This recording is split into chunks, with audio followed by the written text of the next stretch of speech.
아버지의 말씀은 디모데후서 3장 16절입니다. 16절 오늘 상반절을 설교하고 16절을 한 3주 정도에 나누어서 설교를 하겠습니다. 편의상 본문은 16절 상반절이지만 제가 15절을 읽고 16절, 17절을 우리 모두 같이 읽겠습니다. 또 내가 어려서부터 성경을 알았나니 성경은 능히 너로 하여금 그리스도 예수 안에 있는 믿음으로 말미암아 구원에 이르는 지혜가 있게 하느니라. 다 같이 모든 성경은 하나님의 감동으로 된 것으로 교훈과 책망과 바르게 함과 의로 교육하기에 유익하니 이는 하나님의 사람으로 온전케 하며 모든 선한 일을 행하기에 온전케 하려 함이니라. 아멘. 16절입니다. 모든 성경은 하나님의 감동으로 된 것으로. 아멘. 모든 성경은 하나님의 감동으로 된 것으로. 성경은 능히 너로 하여금 그리스도 예수 안에 있는 믿음으로 말미암아 구원에 이르는 지혜가 있게 하느니라. 모든 성경은 하나님의 감동으로 된 것으로. 아멘. 기도하겠습니다. 신실하신 주님, 오늘 이 저녁의 시간에도 우리들을 아버지 앞에 불러주시고 또 이처럼 수요 예배로 모여 하나님 경배하게 해주시니 감사드립니다. 주님, 오늘도 저희들이 이제 예배를 드리며 이 시간에는 주님의 말씀을 듣는 시간이 되었습니다.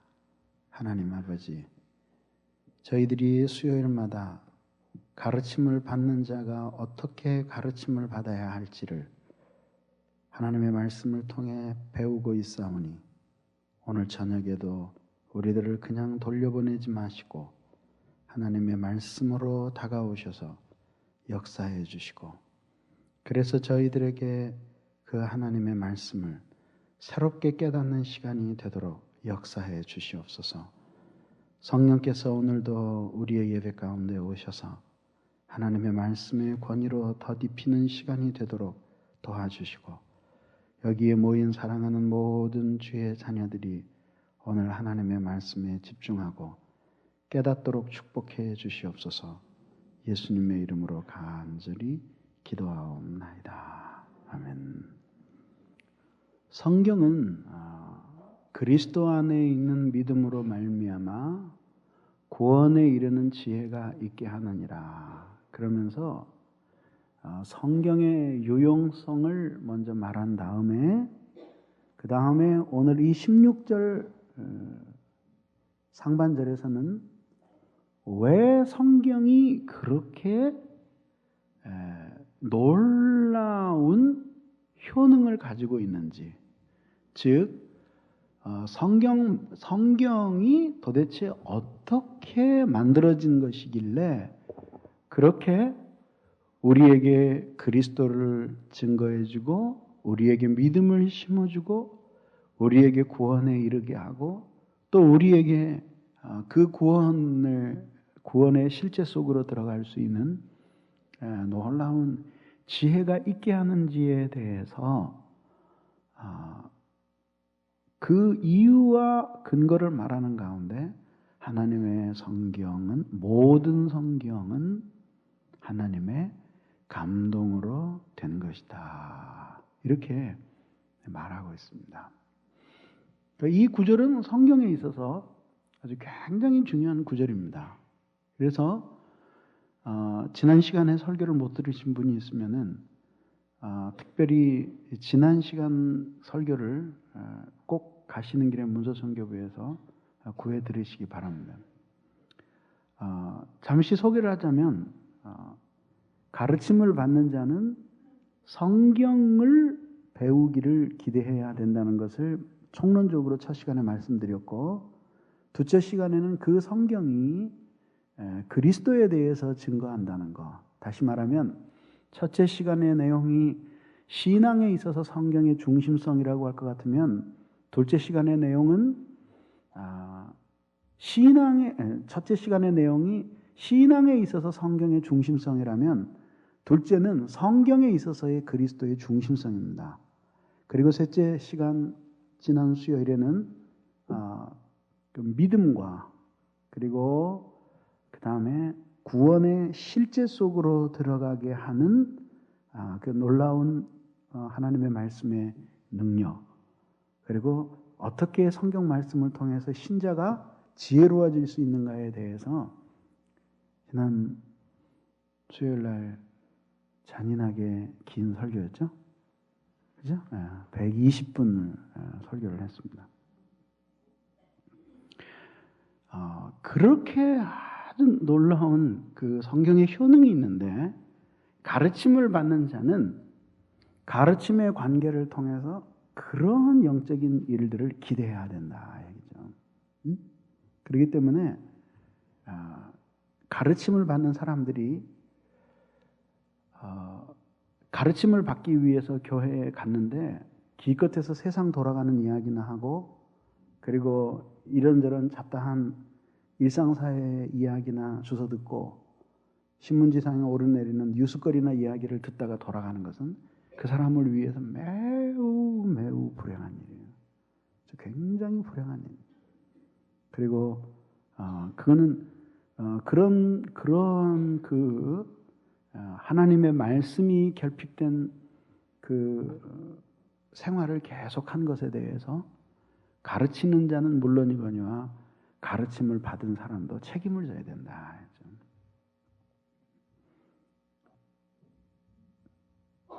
하나님의 말씀을 통해서 그렇게 놀라운 일들을 기대하는 것이 가르침을 받는 자가 기대하여야 할 바라 이거죠. 근데 어떻게 그러면은 성경을 통해서 그렇게 위대하고 놀라운 일들을 기대할 수 있느냐? 어떻게 그 성경을 통해서 그 아주 옛날에 된 그 성경을 통해서 오늘 그리스도에 대해서 증거를 받고 그리고 또 믿음을 갖게 되고 그리고 그 구원의 위대한 실제 속으로 들어가고 그리고 또 신앙생활에 놀라운 지혜를 얻게 되는 이런 놀라운 역사가 어째서 성경을 배울 때에 나타나느냐. 그것이 바로 오늘 모든 성경은 하나님의 감동으로 된 것이니.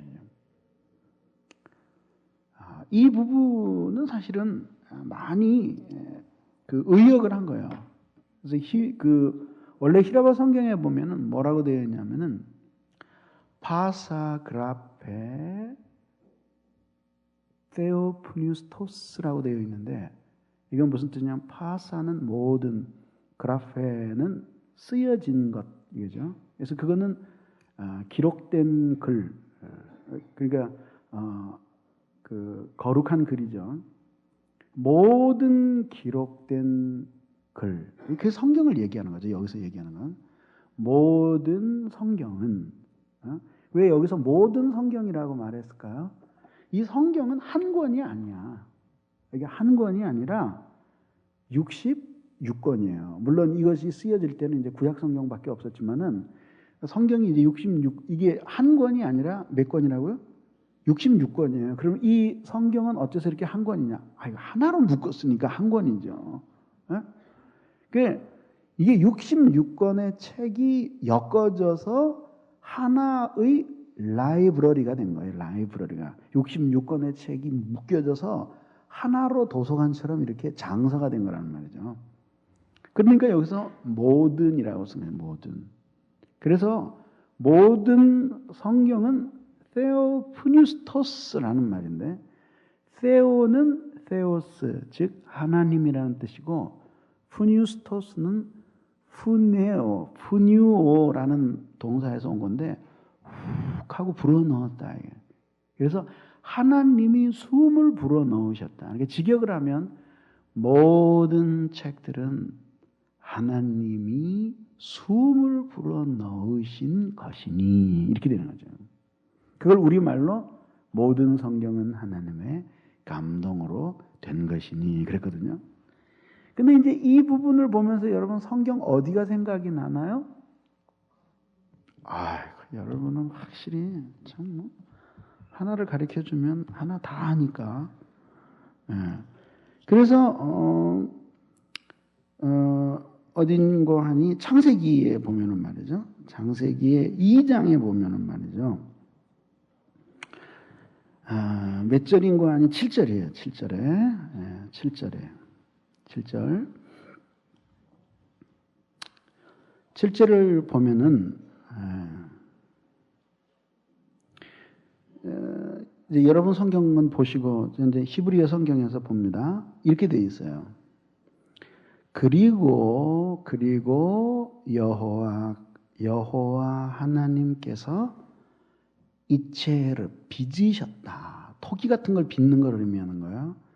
에트하 아담 그 사람을 아팔 티끌로 빚으셨습니다. 민하아담아 그 땅으로부터 취한 흙으로 그 땅으로부터 취한 티끌로 혹은 먼지로 그 사람을 빚으셨습니다. 그리고 그 하나님이 이파 그러니까 후 하는 거죠. 배 아파우 그의 두 코 그러니까 한 코가 아니라 콧구멍 두 개에다가 함께 불어넣으신 거예요. 이렇게 하나만 하면 일로 불어서 일로 나올까 봐 이런지 모르지만 한 번에 두 콧구멍으로 이렇게 불어넣으시고 근데 뭘 불어넣으셨냐 하면은 니슈마트 하야임인데 이게 뭐냐면 하임인데 생명의 숨을 그의 두 코 속으로 하나님이 불어내요. 속으로요. 속으로. 그러니까 코 속으로 쑥 들어가게 불어넣으시는데 그것이 뭐냐면 생명의 숨을 하나님이 불어넣으셨다. 그러니까 의심할 여지가 없이 이 디모데후서를 쓴 사도 바울은 아주 명백하게 창세기에서 하나님이 아담을 창조하시는 그 과정을 염두에다 두고 이 테오프니스토스라고 하는 히라보 동사를 택해서 쓴 거다. 그것이 뭐냐면 사람을 창조하는 그 과정과 똑같은 것을 그 사도가 보여준 거예요.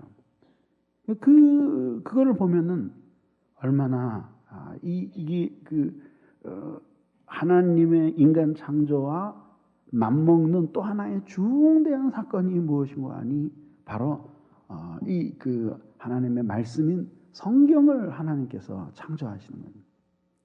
이거를 통해서 우리들이 굉장히 중요한 진리를 배워나가는 거죠. 그것이 무엇이냐 살펴보겠습니다. 우선 첫째는 말이죠. 하나님께서 이 모든 성경은 하나님의 숨을 불어넣어서 된 것이다 라고 할 때 이것이 결국 무엇이냐면요. 그 똑같은 내용이 창세기 2장 7절에 나오는데 하나님이 아담의 코에 하고 생명의 기운을 불어넣으시니까 결과가 어떻게 됐다 그랬어요? 생명이 된지라 그랬는데 그 생명이라는 것은 조금 번역이 이상한 거고 산 사람이 된지라 그렇게 번역이 돼야 마땅한 거거든요. 그게 지금 무슨 뜻이냐면 하나님께서 그 손으로 아담을 다 빚으셔서 완벽한 사람의 모양을 만들어 놓으셨는데도 그는 단지 흙덩이에 불과했어요. 티끌의 덩이에 불과했는데 하나님께서 하고 생명의 숨을 그 코 깊숙이 불어넣으시자 그 사람은 산 사람이 된 거예요. 이게 얼마나 놀라운 유비인가 한번 보세요. 그래서 이 글은 사람이 이렇게 적은 하나의 문학이란 말이죠. 편지요, 글들이란 말이죠. 근데 그 글들을 하나님께서 내버려 두시지 않고 그 글들이 이렇게 적혀 나아갈 때 하나님이 그 글이 그냥 글로서 적혀 나가게 내버려 두지 않고 그 글 속에다가 하고 생명의 기운을 불어 넣으시니까 이것이 하나님의 말씀이 된 거예요. 그러니까 결국 여러분 하나님을 믿고 진리가 무엇인지를 경험한 모든 사람들에게 가슴 깊이 와닿는 하나님의 말씀이 하나 있어요. 그게 뭐냐면 하나님의 말씀은 살아있고 운동력이 있다고 하는 간증이에요. 그 간증이 없으면 그건 그리스도인이 아니에요.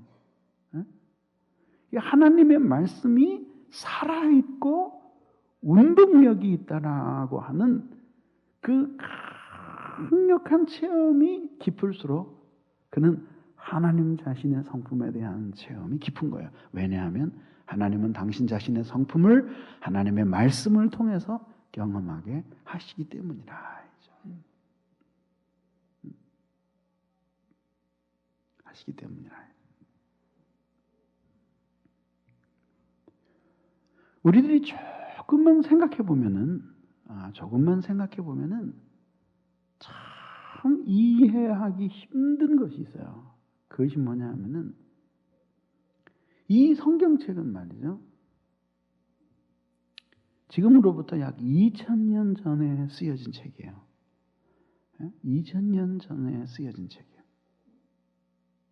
빨리 쓰여진 책도 주전 50년 이후이고, 그리고 늦게 쓰여진 책도 주후 50년 이후이고, 늦게 쓰여진 책도 95년 이전이라고 봐요. 그러면 전체적으로 볼 때 전부 다 그 1세기에 쓰여진 책들이니까 지금으로부터 약 2000년이고, 그냥 정확하게 얘기한다 그래도 약 19세기 전에 쓰여진 책인데 1900년 전에 우리나라가 어땠는지 한번 생각을 해보세요. 그때에 쓰여진 그 수많은 문헌들이 우리에게 이렇게 생생하게 와닿을 수 없잖아요. 그죠? 와닿을 수 없잖아요. 이 근대 합리주의가 확 발흥하고 일어나면서 뭐 그 과학이 발달되고 신지식이 그 물밀듯이 밀려 들어오기 시작하면서 많은 사람들은 이제 이 성경에 대한 회의주의에 빠졌어요. 그래서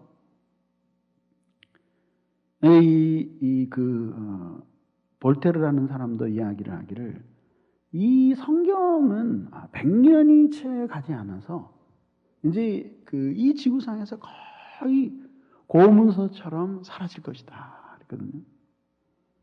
그랬는데 놀랍게도 100년 후에는 그렇게 말하던 그 사람 집이 성서공회소가 됐어요.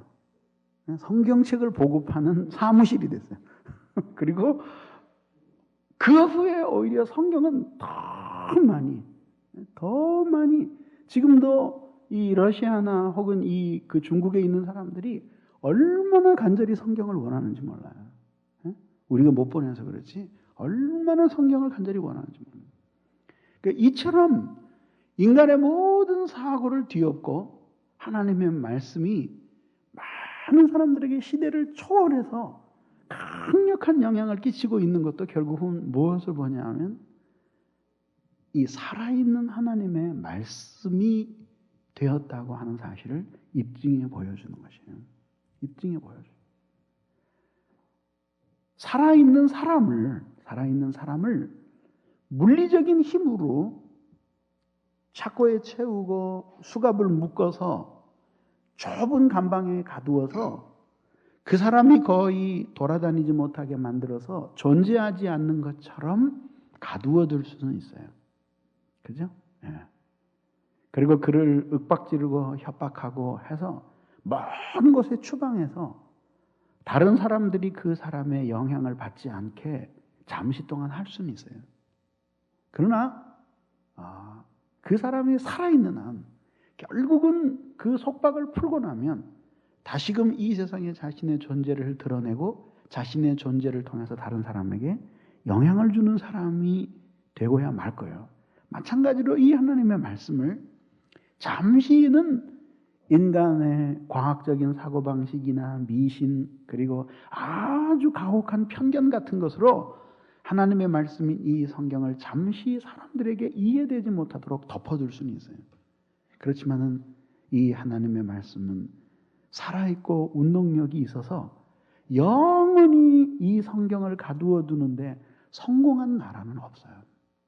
성공한 나라는 없어요. 어디든지 이 성경이 가는 곳에는 반드시 모든 사람은 아닐지 모르지만 하나님이 기뻐하시고 스스로 그 성경 속에서 구원의 길을 찾으려고 하는 수많은 사람들에게 빛을 던져주었어요. 빛을 던져줘요. 어느 정도 정확한 역사인지는 모르지만은 교회에 전해 내려오는 이야기에 의하면은 그 대동강변에서 토마스 목사가 순교하고 죽을 때 유품으로 던져놓은 그 한자 성경이 그 성경이 한국 사람 손에 의해서 거두어져서 이 종이도 좋고 하니까 쭉쭉 찢어서 벼른박에 쭉 벽을 발랐는데 두로노 한 사람이 갖고 가서 그렇게 붙여놓고 두로노서 이렇게 사람 잠자는 그 모양새가 있잖아요. 항상 이게 딱 두로놓으면은 딱 비치는 게 하나님의 세상을 이처럼 사랑하사 독생자를 주셨어요. 이렇게 돌아 두로놓는데 불편해서 도로 돌아놓으면 거기 고성경이 또 있다는 거예요. 그래서 회심을 경험했다는 이야기도 있습니다. 초대교회에는 그런 간증들이 수없이 비일비재해요. 누가 그거를 지금처럼 잘 풀어서 설명해주는 설교자나 목회자가 있었던 것도 아니고 성경 혼자 다뤄다니면서 수많은 사람들에게 믿음을 불러일으켰습니다. 그것이 결국 뭐냐면 하나님의 말씀이 살아있기 때문이라 이거죠. 어떤 사람이 다 낡은 성경책 한 권 속에 아까 말씀드린 것 같이 이 세상을 창조하신 하나님이신 우리 주 예수 그리스도에 대한 증언이 여기에 들어있으며 이 책을 읽으면 너의 마음속에 전혀 갖지 못했던 하나님 아버지에 대한 믿음이 생겨날 것이며 내가 이 성경을 통해서 구원의 위대하고 신비한 실제 속으로 들어가게 될 것이며 그리고 어떻게 지혜롭게 믿고 주님을 섬기며 살아야 되는지 모든 것을 알게 된다고 말할 때 누가 그 얘기를 믿을 수가 있겠습니까? 그러나 모든 사람이 믿을 수 없어도 그러나 수많은 사람들이 하나님의 말씀이 과연 살아있다라고 하는 사실을 경험하게 되는 거죠. 오늘도 마찬가지입니다. 오늘도 가난하고 절박한 마음으로 하나님의 말씀을 깨닫기를 원하고 그 말씀 속에서 길을 찾기를 원하고 그 말씀 속에서 하나님의 뜻을 행하기를 원하는 수많은 사람들에게 성경은 수많은 답을 준다. 수많은 답을 준다. 그리고 그들을 구원의 위대한 실체 속으로 들어가게 한다. 이런 말씀입니다. 그래서 우리는 그런 믿음을 가져야 돼요. 이 하나님의 말씀은 세월이 많이 흘러도 불변하는 하나님의 능력이며 그리고 우리에게 그리스도를 증거하여 구원에 이르게 하고 우리로 하여금 위대한 구원의 실체 속으로 들어가는 신앙을 갖게 하는 하나님의 포기할 수 없는 영원한 방편이다. 이 세상 끝날까지 이 성경은 인간을 구원하기 위한 유일한 방편이다. 그러니까 이 성경 말씀인 하나님의 말씀인 이 성경에 귀를 기울이고 깨닫지 않는 한 그는 계속해서 어둠 가운데 헤맬 수밖에 없을 것이며 그는 끊임없는 회의 속에서도 아무런 해답을 찾을 수가 없는 그런 그 어두운 의심의 길을 지나가게 될 것이라고 하는 말씀입니다. 그래서 내가 신앙에 대해서 갖는 모든 의문들이 이 성경에 기록되었을 것이다 라고 하는 그 신앙을 가질 때에 비로소 그 성경이 이처럼 우리에게 위대한 구원의 실체와 믿음을 갖게 만들어주고 그리스도 예수를 알게끔 만들어 준다라고 하는 것입니다. 성경에 대해서 새롭게 눈뜨게 될 때마다 역사는 놀랍게 변했습니다. 이 종교개혁 시대 때 종교개혁의 그 놀라운 영적인 각성들이 어떻게 일어나게 됐는지 아십니까? 중세 시대의 교회에서 성경 그 자체는 철저하게 평신도들이 접근할 수 없도록 가로막혀 있었어요. 성경을 번역하지는 않았습니다. 그리고 이 성경은 오직 그 교회 안에서는 라틴어로만 익혔어요. 근데 사실 라틴어도 원본이 아니라 그건 번역이거든요. 그렇죠? 히브리어와 히라버를 고집해서 그걸로만 읽었다 그러면 이해가 가는데 그게 아니라 라틴어로만 읽었어요. 그리고 그걸 알아듣는 사람은 거의 없었어요. 그러니까 그 성경 그 자체를 사람들이 접근하지 못하고 성경을 해석하고 이해하는 일은 오직 사제들만이 담당할 수 있는 일이라고 생각을 했습니다.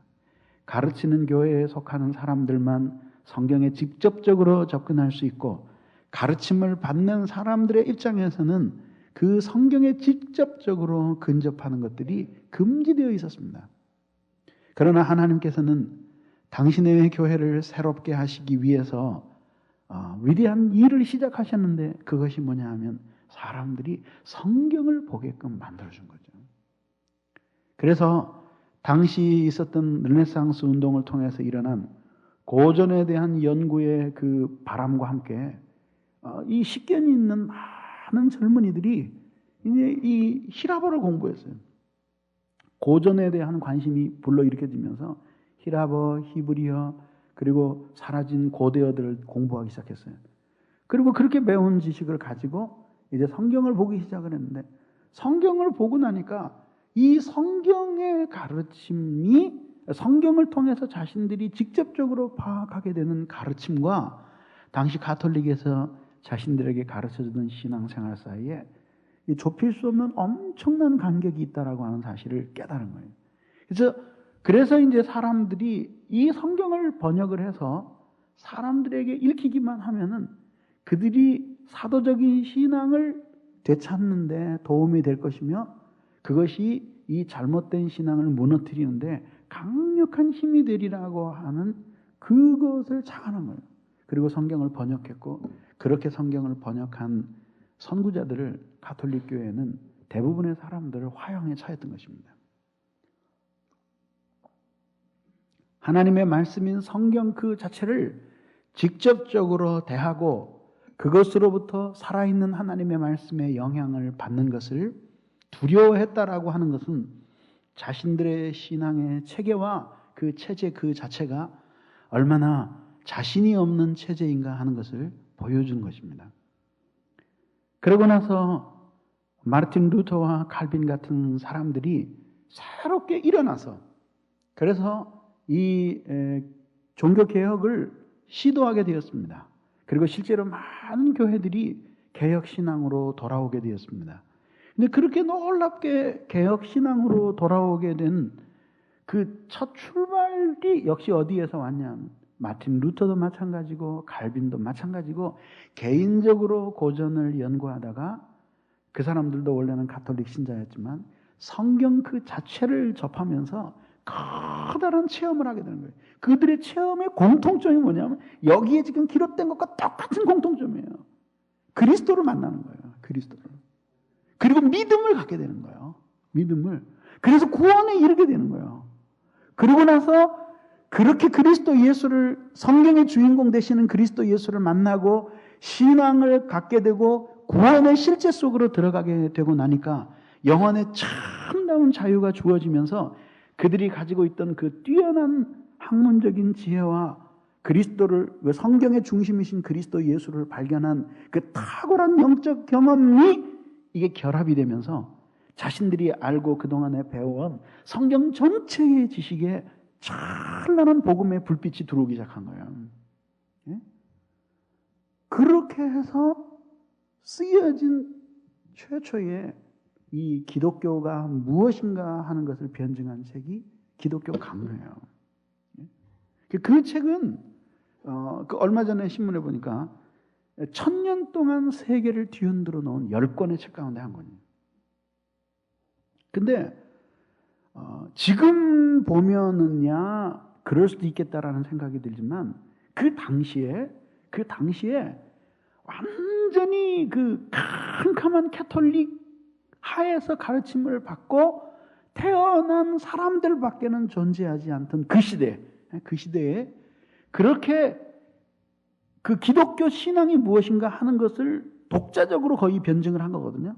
근데 그 변증한 그 내용의 기독교 신앙의 틀을 지금 우리들이 거의 벗어나지 않는 거예요. 특히 장로교는 말이죠.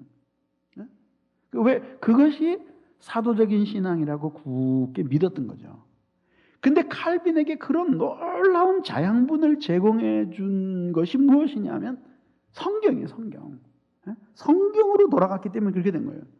그런데 그러면 칼빈 자신도 성경 그 자체를 들여다보면서 성경 속으로 들어갔느냐 하면 그게 아니에요. 칼빈은 파리에 있는 동안에 생명의 위협을 느낄 정도로 공부에 무지하게 몰두했던 사람이에요. 아버지가 좀 가난했거든요. 그래서 그 법조인이 되기를 원했어요. 그래가지고 법률 공부를 시켰는데 그 배우는 거는 286이고 머리는 586이니까 컴퓨터로 말이지. 이게 자기 배우는 거 가지고 성에 안 차는 거예요. 그러니까 공부를 하면서 그 법학 말고 주변에 학문들 갖다가 막 광범위하게 스스로 공부해가는 거예요. 그러고 나중에는 이제 말하자면 신학을 공부하게 되죠. 그때 이미 22살 때의 법학을 공부하고 있을 때 파리에 많은 생각 있는 사람은 유럽에서 최고의 지성인이 있다고 할 것 같으면 이 젊은 칼빈일 것이다. 그렇게 말할 정도로 이 사람은 아주 철저하게 학문을 한 거죠. 그러면서 이 사람이 그 뛰어난 고전의 실력을 가지고 라틴어와 헬라어, 히라버 실력을 가지고 이 로마의 이 교부들과 헬라의 교부들 그 양쪽 작품들을 광범위하게 읽어가다가 커다란 그 사상을 가진 한 산맥을 만나는 거예요. 그 사람이 누구냐면은 역사에 나오는 아우렐리우스 어거스틴이에요.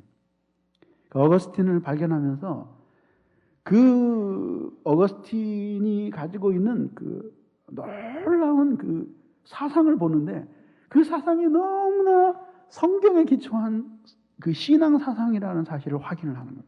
그리고 그가 가지고 있는 그 놀라운 신앙의 사상이 철저하게 성경에 기초하고 있다는 사실을 깨달으면서 성경 그 자체의 중요성에 대해서 눈을 뜨는 거예요. 그래서 엄밀하게 말하면 종교개혁은 성경으로 돌아갔는데 엄밀하게 말하면 어거스틴을 통해서 성경으로 돌아갔다고 말할 수 있는 거예요. 그러면서 그 광범위한 교부들의 작품들을 그 섭렵하는 거예요. 그러면서 그 이제 굽이쳐 흐르는 말하자면 신앙 사상의 그 물줄기들을 이해하게 되는 거예요. 그리고 거기서 어떻게 그 신앙 사상들이 격가지로 나가고 그 본류를 유지하면서 내려왔는가. 그리고 지금 자신이 배우고 있는 그 시대의 가톨릭 신앙이 얼마나 그런 사도적 신앙을 계승한 속사도 교부들과 그 교부들의 신앙으로부터 멀리 이탈했는가 하는 것들에 대해서 깊이 깨닫게 되는 거죠. 예? 그러고 나서 그 다음에 이제 제일 먼저 이 칼빈 비롯해서 루터를 비롯해서 이런 종교 개혁자들이 제일 먼저 가톨릭에 대해서 제기한 것이 무엇이냐면 무엇이 성경인가 하는 것이었어요. 무엇이 성경인가. 그 당시에는 말이죠. 그 당시에는 이 가톨릭은 말이죠.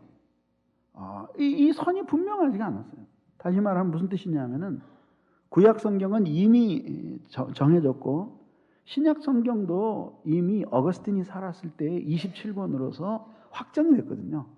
그래서 39권과 27권, 66권으로 확정이 됐는데 가톨릭이 애매모호하게 취한 태도는 뭐냐면 그 위에 성경과 비슷한 형태로 그 시기 전후에 쓰여진 외경이라는 것이 있어요. 성경의 형태로 되었지만 그러나 일반적인 문학에 속하는 작품들이에요. 그 여러분들이 보면 공동 번역 성경 뒤편에 붙어 있는 거거든요. 그런 외경을 그 성경이라고 생각한 거죠. 그걸 근거를 또 이야기하는데 아주 복잡한 논쟁이 쭉 나와요. 근데 어쨌든지 간에 종교개혁자들이 확신하기에는 교회는 그 책들을 참고로 해서 어떤 경건서적 정도로 읽었을 뿐이지 하나님의 말씀으로서 권위를 가진 성경이라고 생각하지 않았다. 이렇게 주장한 거죠. 그리고 그것을 역사 속에서 부단히 확인한 겁니다. 그리고 사실이었죠. 그러고 나서 이제 성경으로 돌아온 거죠. 그런데 이제 이 가톨릭에서는 왜 이제 그러면 그런 그 외경을 성경으로 인정하는 것과 그것을 인정하는 것이 왜 그렇게 차이가 났느냐 하는 문제가 나오는데 이제 이런 얘기가 됩니다. 성경은 결국은 해석되어질 때에 그 풍부한 진리를 드러내거든요. 근데 해석되는데 이걸 해석하기 위해서는 해석의 원칙을 가지고 해석을 해야 된다 이거죠. 그렇죠. 원칙을 가지고 해석을 해야 된다 이거죠. 대개 보면은 성경은 정확하게 하나인데 이단치고 성경을 부인하는 이단이 거의 존재한 적이 없어요. 그 얘기는 무슨 얘기냐면 그러고도 그 이단이 자신의 나름대로의 교리를 견지할 수 있었다는 이야기는 성경은 어디나 같으니까 해석을 이상하게 해석을 해서 자신들의 교리를 지지하는 것으로 생각했거든요. 통일교회에서 발행되는 그 원리강론이라는 책자를 제가 보면서 깜짝 놀란 게 뭐냐면 이 세상에 존재하는 책 가운데 그렇게 성경을 많이 인용한 책이 별로 없었어요. 그런데 또 그렇게 틀리게 인용한 책을 본 적도 없었어요. 하여튼 그 해괴에 망측한 그 해석을 거기서 다 봤어요. 그 참 너무 어떻게 이렇게 생각을 할 수 있을까 할 정도로 단 한 구절도 정확하게 해석한 것이 없고 다 이상하게 해석을 해서 묶어놓으니까 성경 구절로 엮어놓은 그 책이 전혀 기독교와는 다른 이교를 설명하는 책이 되어버린 거예요. 그게 무엇이냐면 이제 해석의 원리가 있어야 된다 이거죠. 그래서 제 얘기 잘 들으세요. 제가 신학교에 있을 때인데 어떤 집사님이 원고지를 한 800매는 되겠더라고. 이렇게 된 거를 써들고 와서 목사님 이걸 책으로 내려고 그러는데 좀 감수를 해 주십시오. 그래서 누구냐 그랬더니 신학교 지금 들어온 1학년 학생이래요. 근데 그때가 4월 달이었어요. 그러니까 3월 5일 날 입학했으니까 한 달도 안 됐는데 교수도 못 쓴 책을 학생은 벌써 쓴 거예요. 그러니까 가지고 와요. 그래서 이게 뭐냐 그러니까 자기가 하나님께로부터 이 성경에 대해서 깨달은 거예요. 그리고 펼쳤는데 하여튼 놀라워. 성경 구절이 어쩜 그렇게 많고 그 다음에 이게 뭐 물 흐르듯 써내려간 거예요. 물 흐르듯 써내려간 거예요. 그거를 내가 이렇게 쭉 읽었어요. 그러니까 뭐냐면 자기 간에는 뭔가를 체험하고 나서 물 흐르듯이 성경이 쫙 꿰이는 경험을 하는 거예요. 이게 꿰어지는 경험을 하는 거예요. 막 창세기부터 계시록까지 어느 한순간에 은혜를 받고 나니까 쫙 꿰어지더라는 거야. 그리고 막 성경 구절도 수없이 막 생각나더라는 거지. 그리고 막 섞인 거예요. 그리고 이렇게 쭉 풀어서 그래서 삐뚤삐뚤한 글씨로 한 800권을 썼으니 남편이 제일 먼저 읽더니 이 책은 이 세상의 수많은 사람을 위해서 반드시 출판돼야 된다. 집을 팔아서라도 출판해 줄 테니까 빨리 보라고. 그래서 내가 이제 그 책을 읽을 가치도 없어요. 그건 뭐냐면은 말도 되지 않는 내용인데 끝없이 흘러가는 거예요. 끝없이 흘러가는 거예요. 여러분 왜 되게 이단에 속한 사람들이 성경 푸는 거 보면은 막 뭐라 그럴까요? 하여튼 진짜 이렇게 신들린 것처럼 풀어나가잖아요, 그죠? 예. 그런 수도 있는 거예요. 근데 이제 그런 것들이 이제 어떻게 되냐 하면은 자기가 뭔가를 성경 속에서 신앙의 어떤 진리들을 체험하고 나잖아요. 성경을 보는 눈이 열렸다라기보다는 어떤 것들을 체험하고 나면은 그것을 중심으로 기독교의 모든 신앙을 설명하려는 성향이 있는 거예요. 에? 무슨 말씀인지 아세요? 예를 들자면은 병 낫는 신유의 역사를 경험하면서 그것이 신앙에 있어서 가장 커다란 사건이라고 생각한 사람은 살아있는 교회와 죽어있는 교회를 잴 때에도 신유의 역사가 일어나는 교회는 산 교회고 안 일어나는 교회는 죽은 교회예요. 에? 계속해서 빌빌하고 그 병원에나 다니고 이러는 사람은 믿음이 없는 사람이고 그냥 약 안 먹고 해서 벌떡벌떡 일어나는 사람은 이게 신앙이 있는 사람이에요. 그리고 성경을 넘겨보면은 성경 전체가 낫는다는 이야기 투성이에요. 그리고 죄에 대해서는 하나님께서 질병을 주신다는 것밖에는 눈에 안 들어오는 거예요. 제가 한때 제자 훈련에 미쳤던 적이 있었는데 그 제자 훈련에 한참 미치고 나서 뭐 제자 훈련이 뭐 꼭 전부 다 잘못됐다는 이야기는 아니지만은 그리고 마태복음서부터 보는데 이게 성경 전체가 제자 훈련 교재야. 제 말씀 이해하겠어요? 또 예수를 믿으면서 가난하게 사는 게 아니라 그 큰 복을 받는 것이 신앙에 있어서 중심이라고 생각하는 사람은 성경 전체가 복받은 이야기예요. 복이라는 단어가 얼마나 5,000번도 더 나오거든요. 책장 넘길 때마다 복. 그리고 그 모든 복은 다 이 세상에서 잘 먹고 잘 사는 거다라고 그렇게 생각을 하는 거예요. 그래서 제가 둘째 시간에 이번 사경회 때도 마찬가지고 뭐를 강조한 거죠? 성경의 중심 되시는 그리스도 예수에 대한 체험에 붙잡히지 않고는 성경을 바르게 볼 수가 없는 거예요. 바르게 볼 수가 없는 거라고. 그렇기 때문에 모든 체험의 의미는 그래서 마지막에 그 책을 다 보고 나서는 심판받으려면 원고를 심판받으려면 그 다음에 하나님 앞에 심판받으려면 출판해라. 심판받으려면 출판해라. 그래서 내가 막 야단을 쳤어요. 그게 무엇 때문이죠? 원리가 잘못된 거예요. 보세요. 이런 얘기예요. 자, 여기 보세요. 여기를 보시면서 설명을 들으면 실감이 날 거예요. 성경을 해석하잖아요. 도구를 가지고 성경을 해석을 한단 말이에요. 도구를 가지고. 그런데 이 성경을 해석하는 도구가 되는 원리들을 성경 자체 안에서 끌어왔으면 원리가 성경적이잖아요. 그 성경 자체에서 끌어온 원리가 성경적이잖아요. 그 원리를 가지고 이 성경 자체를 해석하니까 원리와 해석되어지는 성경 그 사이에 충돌이 존재하지 않아요. 무슨 말씀인지 이해가 가세요? 그럼 더 설명을 드릴게요. 근데 반대로 원리를 만드는데 성경에서 원리를 끌어낸 것이 아니라 성경과 성경 이외에 있는 자료들을 섞어서 그 속에서 원리를 만들어내서 해석하는 건 성경을 해석을 하는 거예요. 그럴 경우에는 이 해석을 하는 원리 자체가 성경에 기초를 둔 것이 아닌 부분들이 많이 있으니까 내용상에 충돌을 일으키는 거예요.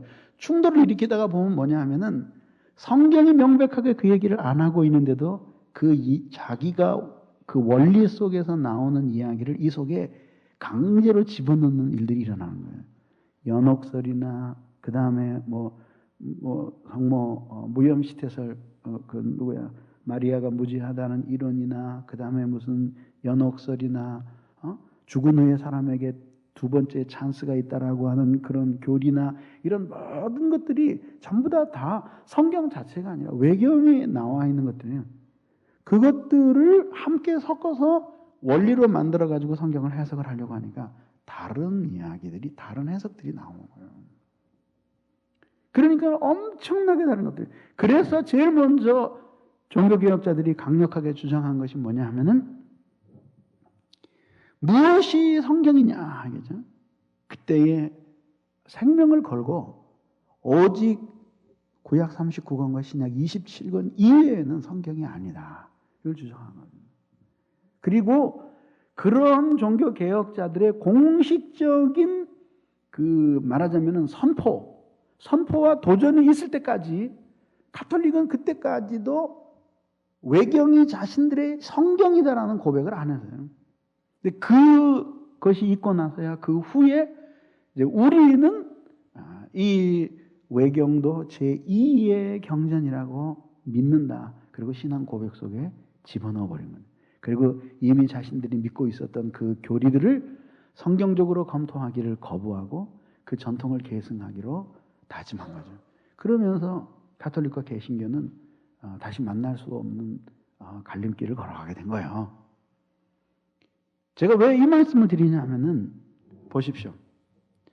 무지와 편견 그리고 교육을 통해서 잠시 성경을 덮어 놓을 수는 있었지만은 그러나 때가 되니까 살아있는 하나님의 말씀을 접한 사람들 속에 그 놀라운 신앙적인 확신들이 다시 생겨났어요.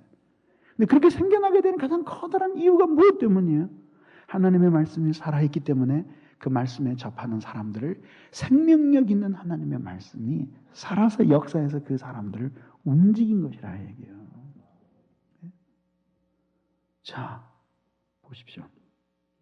그렇게 캄캄하게 어두운 암흑의 시대 속에서 찬란한 사도들의 그 신앙을 역사 속에 복원시키는 도구로 사용됐던 모든 사람들은 살아있는 하나님의 말씀에 강력히 영향을 받은 사람들이었는데 이 사람들은 모두 성경을 탐구하려고 하던 사람들이었다. 그래서 여기서 우리는 아주 중요한 교리 하나를 발견하게 되는데 하나님의 말씀은 그 자체가 살아있고 운동력이 있는 말씀이지만 중요한 것은 그 말씀이 어떤 사람의 마음의 밭에 떨어지느냐. 마태복음 13장에 나오는 씨 뿌리는 비유를 기억해 보세요. 길가에 뿌려진 씨도 문제가 있는 씨가 아니에요. 그 완전한 씨예요. 그리고 돌짝밭에 가시나무 떨기 속에 뿌려진 씨, 옥토에 뿌려진 씨에 있어서 질적인 차이는 없어요. 모두 다 살아있고 운동력 있는 하나님의 말씀이었어요. 그러나 길가에 뿌려진 그 말씀, 길가와 같은 마음밭에 뿌려진 그 말씀은 마치 그 말씀이 아무것도 아닌 것처럼 그냥 그대로 날아가 버렸어요. 옥토에 떨어진 그 씨앗은 과연 그 말씀이 살아있고 운동력이 있으며 생명력이 있다고 하는 것을 그 놀라운 성장과 열매를 통해서 드러낸 것이라 이거죠. 그래서 여기서 우리들이 먼저 이 성경에 대해서 배우는 중요한 진리 하나가 하나님의 이 성경 말씀은 살아있는 하나님의 말씀인데 살아있는 하나님의 말씀인데 문제는 이 말씀의 씨가 어떤 밭에 떨어지느냐에 따라서 하나님의 그 말씀이 가지고 있는 내재한 생명력과 운동력을 아주 믿을 수 없을 만큼 놀랍게 드러내 보여줄 수도 있고 전혀 그렇지 않을 수도 있다는 사실을 발견하게 되는 거예요. 보십시오. 어려서부터 성경을 안 사람이 디모데 말고 더 많은 사람들이 있었습니다. 어려서부터 성경을 아는 사람들이 디모데뿐만이 아니었습니다. 지금도 많은 사람들이 성경을 배우고 성경에 대한 이야기를 듣고 있습니다. 그러나 듣고 접한 모든 사람이 그리스도를 만납니까? 들은 모든 사람들이 믿음이 생깁니까?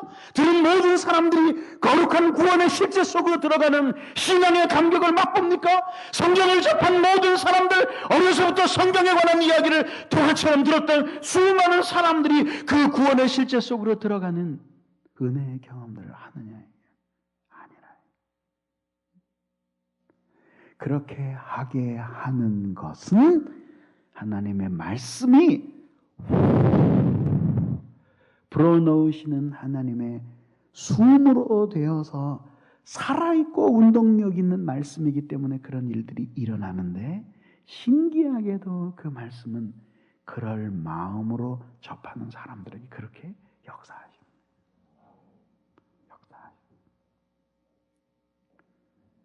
저는 참 이 신앙이 말이죠. 이 신앙, 특별히 이 진리를 깨닫는 이 신앙이 확실히 그 인간의 학문에 속한 것이 아니라고 하는 사실을 뼈저리게 깨닫는 것이 뭐냐면은 대학을 나오고 박사가 되고 세상적으로 참 샤프하고 똑똑한 사람입니다. 그런데 거의 깨닫지는 못해요. 물어보면 막 모른다는 얘기예요. 근데 어떤 사람들은 국민학교도 채 못 나온 사람들, 지난 시간에 말씀드렸죠? 성경을 읽다가 한글을 배우게 된 할머니들 얘기죠. 기가 막히게 성경을 이해해요. 성경 전체에 대한 아주 탁월한 이해를 가져요. 이 결국은 뭐냐면 이 신령한 지혜라고 하는 것은 이 인간이 가지고 있는 일반적인 지식이라는 것을 도구로 사용하기도 하지만은 그러나 그것에만 매이는 것이 아니라고 하는 사실을 보여주는 거예요. 보여주는 거예요. 그러면 여기서 우리들이 첫째로 받는 지금까지 이 성경이 이처럼 하나님의 숨을 불어넣은 성경이기 때문에 말씀 자체가 살아있고 생명력이 있다는 것을 그 교리를 우리들이 이제 먼저 배웠습니다. 그죠?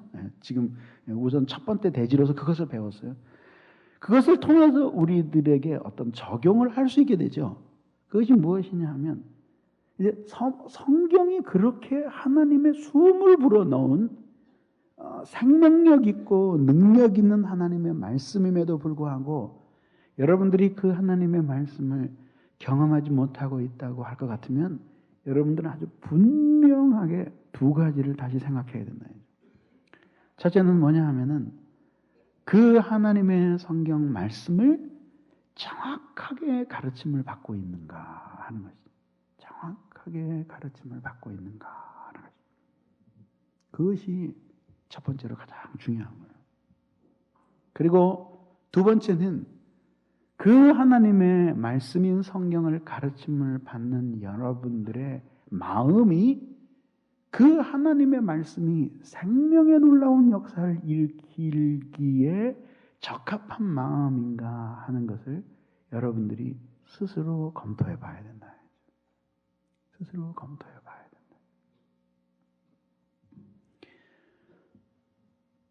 하나님의 말씀을 읽고 깨닫는 일을 게을리 하는 것, 설교를 부주의한 마음으로 듣거나 흘려버리는 것, 신앙생활에 어떤 의문이 생겨나면 그 대답을 성경에서 찾으려고 하지 않는 태도, 이런 모든 태도들은 그 마음이 옥토와 같다고 말할 수가 없어요.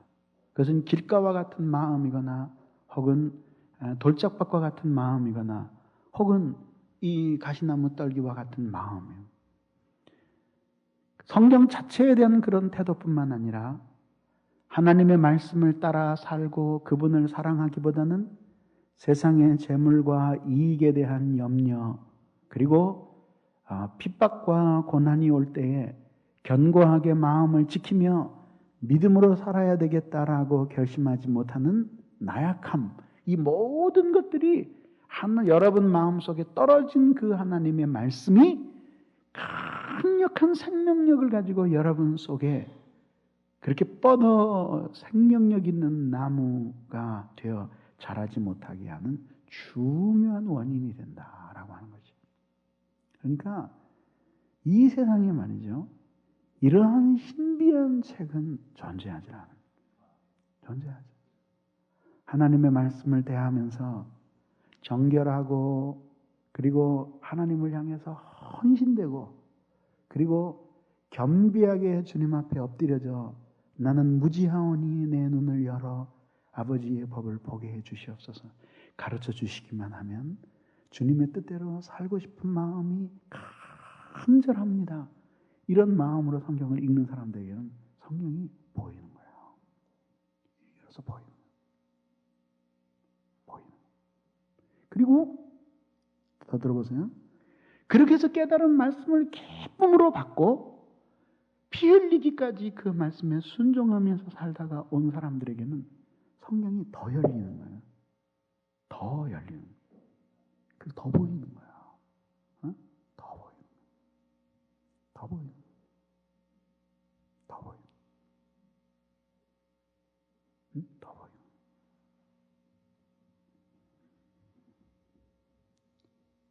이 세상에 이런 신비한 책이 어떻게 존재하느냐. 그렇죠?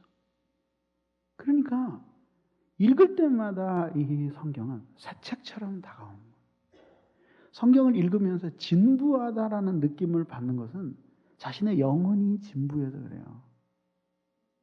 제가 그 주님을 깊이 만나고 영혼의 변화를 경험하면서 우리 신학교 다닐 때 목사님이나 신학교 교수 중에 어떤 분들이 매삼 주오를 늘 외쳤거든요.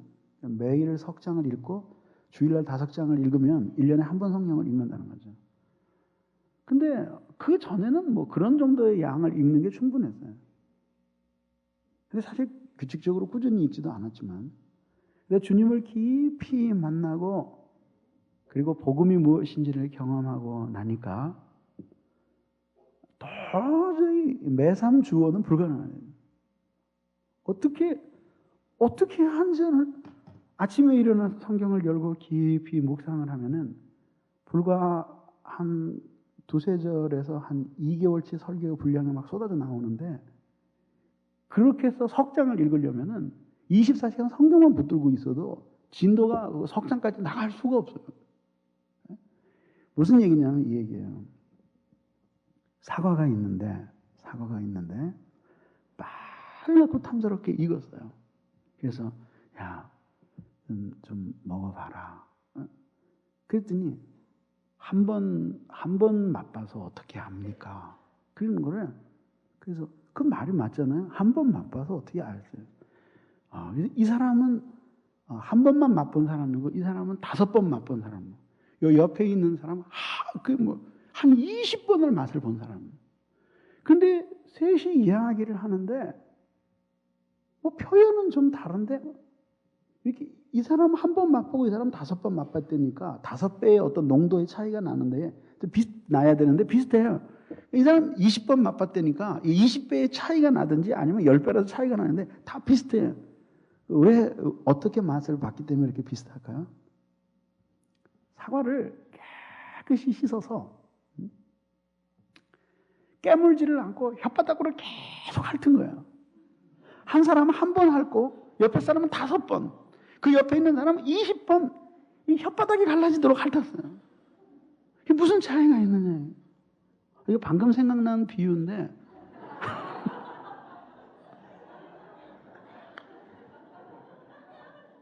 나는 왜 이렇게 비유만 잘하는지 모르겠어요. 진짜 내가 생각해도 기가 막힌 비유거든. 그게 무슨 얘기야? 성경을 끊임없이 접한 거야. 그래서 성경 공부책을 끼어들고 무슨 성경 공부, 이 성경 공부, 저 성경 공부 수없이 돌아다니는 거예요. 그래서 성경을 공부하는 게 나쁘다는 건 아니에요. 근데 이게 핥은 거예요. 한 번 핥은 사람보다는 5번 핥은 사람이 더 혓바닥에 차가운 맛을 많이 받겠죠. 그리고 10번을 핥은 사람들은 근데 무슨 차이가 나겠느냐 이거요. 그걸 아무리 핥아봐야 무슨 차이가 나겠느냐. 그렇게 해서 핥으면 천도복숭아하고 그 다음에 도마도하고 그 다음에 사과 사이에 구별을 해낼 수 있겠느냐 이거죠. 되게 좋아하시는데 아니 그게 구별이 되게 하는데 이게 구별해낸다면 그 사람은 진짜 특별한 사람이에요. 눈 감고 그거 물론 감각으로 구별해야지 미각으로 구별해낸다는 건 불가능하잖아요. 그 맛을 봤다라고 하는 건 20번씩 할지 않았어도 어떻게 그냥 쫙 깨무는 거예요. 신맛이 느껴지면서 침이 확 솟아나면서 꽉 깨물리면서 사과즙이 그 빨간 사과에 쫙 묻어서 떨어지면서 우직하고 씹히는 그 싱싱한 그 사과의 그 맛. 끝나고 가서 꼭 하나 먹어야지. 그 사과의 그 맛을 그걸 느꼈을 때 진짜 맛본 거 아니에요. 그죠? 신학을 공부해요. 이게 제 경험이 돼요. 신학을 공부해요. 그냥 월요일부터 토요일까지, 금요일까지 계속 성경에 대한 이야기예요. 이사야는 누가 썼고, 이사야는 어느 시대고, 뭐 여기에 나오는 히브리어는 무슨 뜻이고 계속 되는데 계속 이거 핥을 뿐이지. 그것이 가슴을 파고 들어오면서 야 이게 진짜 살아있구나. 이게 느껴지질 않아요. 실제가 느껴지질 않아요. 그러나 가르칠 때는 뭐라고 가르쳐야 돼요? 하나님의 말씀은 죽어있고 움직이지도 못하나니. 그렇게 가르칠 수는 없잖아요. 하나님의 말씀은 살아있고 운동력이. 근데 그 자기 자신은 하나님의 말씀이 정말 살아있고 운동력이 있는 것이 무엇인지 모르는 거예요. 그 육적인 상태에서는 그런 정도밖에 접근이 안 되는 거예요. 계속해서 그 하는 거예요. 그것뿐이에요. 여러분이 이것은 성경의 모든 진리에 대해서 이렇게 적용이 되는 거 아니에요? 여러분들이 구원이 무엇인가에 대해서 여러분들이 눈이 빨개서 공부를 하고 그럼 여러분들이 그 구원이 무엇인가 하는 하나의 교리에 대해서 수없이 핥을 수 있어요. 근데 여러분들이 맛을 볼 수 있겠냐? 그렇게 핥아서 구원이 무엇인가 하는 걸 아무리 배우는 그것만을 가지고 배울 수 있겠냐? 그러나 그런 지식은 조금 부족하다고 할지라도 어느 날 우리 구원의 주인이신 우리 주 예수 그리스도를 만나고 자기가 얼마나 비참한 죄인인지를 깨달으면서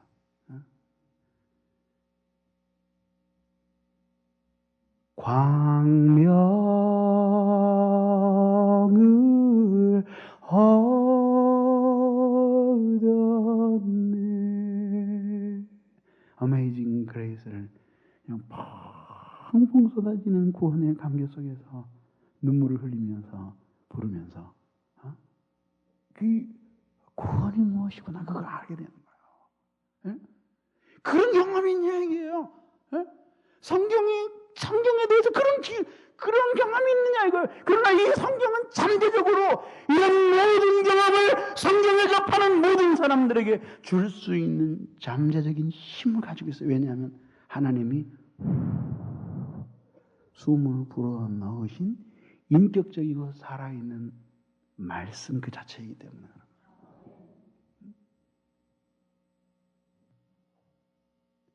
건성으로 덜렁덜렁 교회나 다니고 말이지. 그리고 겉멋이나 들고 이렇게 하면서 형식적인 교회 생활을 하고 말이지. 이렇게 하면서 생각이 없는 신앙생활을 하니까 아무리 그런 인간들을 모아놓고 성경 공부를 가르쳐줘도 계속해서 아주 성공해봐야 혓바닥으로 그 성경을 계속 핥는 것 이외에 아무것도 못해. 아무것도 못해. 아무것도 못해. 시인들이 성경에 대해서 뭐라고 말했어요? 시인이 하나님의 말씀은 꿀과 같고 송이꿀보다도 더 달다다. 이 히브리 사람들이 얼마나 이 성경에 대한 애착을 가지고 있는지 옛날에 그 자녀들에게 이 성경을 가르칠 때 말이죠. 그 꿀을 가지고 성경 글씨를 쓰면서 가르치는 거예요. 찍어 먹게 하면서. 이게 하나 애들이 이거 얼마나 재밌겠어. 찍어서 먹으면. 그러면서 하나님의 말씀이 이렇게 달구나. 나이가 자라면서 그렇게 하나님의 말씀을 배우던 사람들이 하나님의 말씀의 그 실제 속으로 들어가면서 그 말씀의 생명력과 운동력을 경험하는 거예요. 그러면서 무엇을 깨닫냐면 이 하나님의 말씀이 전에는 꿀이었기 때문에 그걸 찍어 먹으면서 꿀 같다 그랬는데 그게 아니라 이제는 정말 자신의 영혼의 양약과 같고 꿀과 같구나라고 하는 사실을 깊이 경험하게 되는 거예요. 그래서 내가 여러분에게 말씀드리고 싶어요. 여러분들이 무슨 체험을 했건, 여러분들이 무슨 은혜를 받았건, 그 은혜를 통해서 성경에 대한 사랑으로 돌아가지 않는 은혜는 그 은혜가 아니거나 가치가 아주 적은 거예요. 가치가 아주 적은 체험. 그리스도를 깊이 만나고 나니까 즉각적으로 밀려 들어오는 것이 뭐냐면 하나님의 말씀에 대한 사랑, 그리고 그 하나님의 말씀에 대한 경험. 말씀 속에서 하나님이 우실 때 나도 눈물이 흘러요. 말씀 속에서 하나님이 분노하실 때 나도 주먹을 불끈 쥐는 거예요. 말씀 속에서 하나님이 아파하실 때 나도 가슴을 쥐어뜯는 거예요. 그런 마음을 가질 때에 하나님의 말씀이 진정으로 살아있고 역사하는 하나님의 말씀이 된다.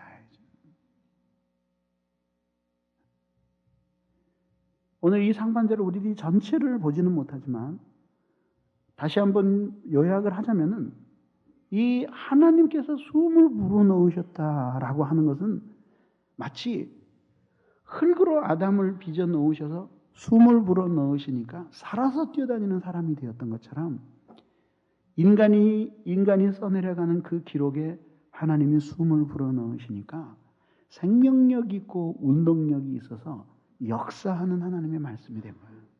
그리고 그 하나님의 말씀이 역사 속에서 그렇게 사람들을 움직여서 위대한 기독교의 역사를 창조하게 만들었던 거예요. 그런데 그런 말씀이 오늘 우리에게 살아있고 운동력 있는 말씀으로 역사하지 않는 가장 커다란 이유는 우리의 이유가 두 가지가 있는데, 하나는 우리가 듣고 깨닫는 말씀이 정직한 성경의 해석이냐라고 하는 문제와 또 하나는 우리의 마음밭이 문제라 하죠. 마음밭이. 그래서 하나님의 말씀은 잠재적인 그런 다이너마이트와 같은 위대한 힘과 능력을 가지고 있는데도 불구하고 그 하나님의 말씀이 그런 능력을 가지고 있음에도 불구하고 우리의 마음이 옥토와 같이 하나님의 말씀이 생명력을 펼치고 운동력을 발휘할 수 있도록 그 하나님의 말씀을 수납하는 착한 마음이 아니기 때문에 하나님의 말씀이 수시로 듣고 일시적인 감동을 우리에게 불러일으키지만 수시로 날아가는 거예요. 그러니까 성경 읽기 싫고 그러니까 하나님의 말씀을 기록한 성경을 읽기 싫고 그 말씀을 해석해서 우리에게 은혜를 전달해 주는 책 읽기 싫고 그리고 그것에 대해서 상세히 풀어서 가르쳐주는 설교가 듣기 싫은 거예요. 이것은 정말 불행한 일이다. 그래서 우리는 다시 한번 이 시간에 아주 확신을 가져야 돼요. 우리를 변화시킬 수 있는 하나님의 말씀은 살아있고 운동력이 있는 하나님의 참된 말씀인데, 이것은 하나님이 숨을 불어넣으심으로 살아있는 말씀이 되었고, 그 말씀이 진짜 살아있어서 우리 개개인의 영혼 속에 위대한 일들을 행하시기 위해서는 우리의 마음이 변화되어야 된다. 옥토와 같은 마음이 돼. 하나님의 말씀이 우리의 마음에 역사할 때 우리의 마음을 바꾸시지만, 그러나 또한 하나님의 말씀이 그렇게 역사하기 위해서는 우리 자신이 하나님 앞에 마음을 준비해야 하는 측면도 얼마든지 있는 거지. 그래서 주께서 말씀하시면 그것을 잘 받아들이려고 하는 착한 마음, 그리고 그 하나님의 말씀에 의해서 자기 자신이 진정으로 변화되기를 갈망하는 마음, 이런 마음을 가지고 주의 진리에 접할 때 이런 위대하고 놀라운 일을 하나님께서 지금도 여러분들을 위해 행하실 것입니다. 기도하겠습니다. 이 시간에 기도할 때 하나님, 이처럼 하나님의 말씀은 살아있고 운동력이 있어서 내 주위에 있는 수많은 사람들을 변화시키는데 나는 아직 변화되지 않고 있습니다. 하나님, 그리고 그 이유가 나의 마음 때문이라는 사실을 발견했습니다. 주님, 오늘 오셔서 나의 마음을 변화시켜 주시고 또 내가 그 하나님의 말씀에 대해서 옥토와 같은 마음으로 대할 수 있도록 도와달라고, 그런 변화를 우리에게 신령한 변화를 주시도록 우리 같이 하나님 앞에 기도하겠습니다.